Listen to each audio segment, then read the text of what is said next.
You clicked on this video because somewhere deep down you want to know the answer, and you're tired of guessing based on what you saw in a movie or read in some forum at 2 a.m. Good news. I'm going to give you the actual answer. Not opinion, not what sounds good. What the research and my clinical experience actually show.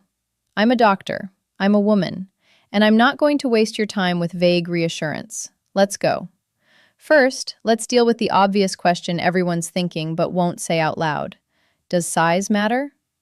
The honest answer is, it's complicated, and most men are asking the wrong question entirely. Multiple surveys, including a well-known study published in the Journal of Sexual Medicine, found that when women rank what actually matters in a sexual partner, size consistently lands near the bottom of the list. Below confidence, below technique, below emotional connection, below, and this surprises people, hygiene and grooming. In study after study, women rank confidence, technique, and emotional connection far above size. Size is almost always near the bottom of the list.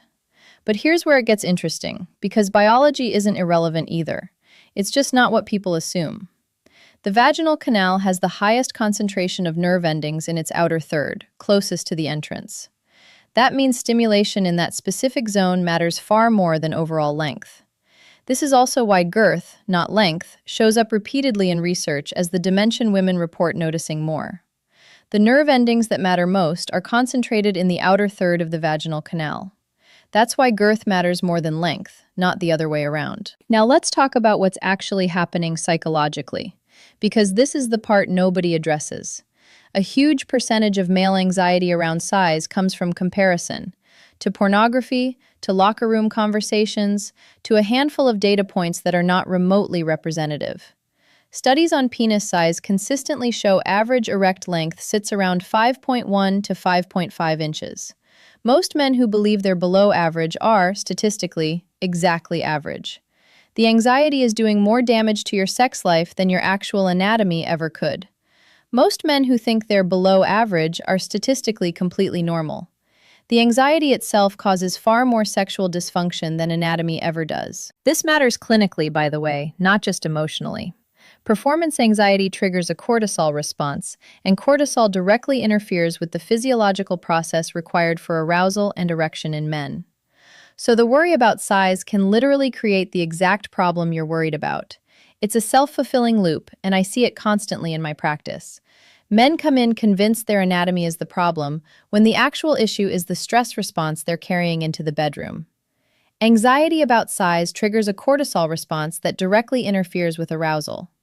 The worry itself can create the exact problem you're afraid of. So what does actually move the needle for women? Based on real data, not guesswork.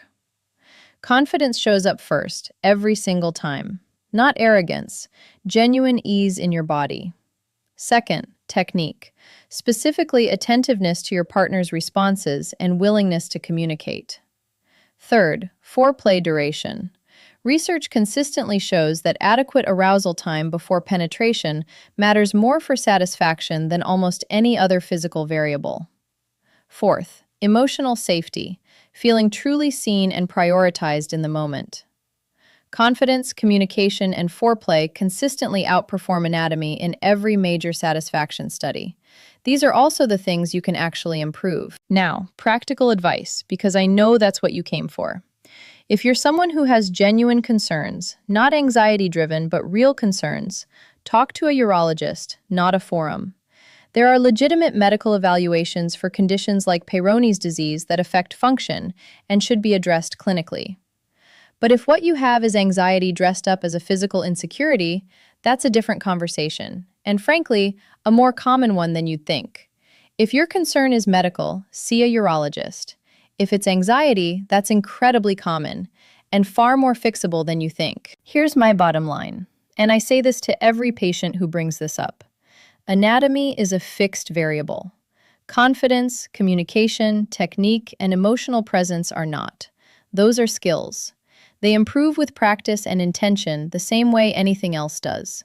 If you're spending energy worrying about something you can't change, redirect that energy toward the things that actually determine whether your partner has a good experience, because those are entirely in your control.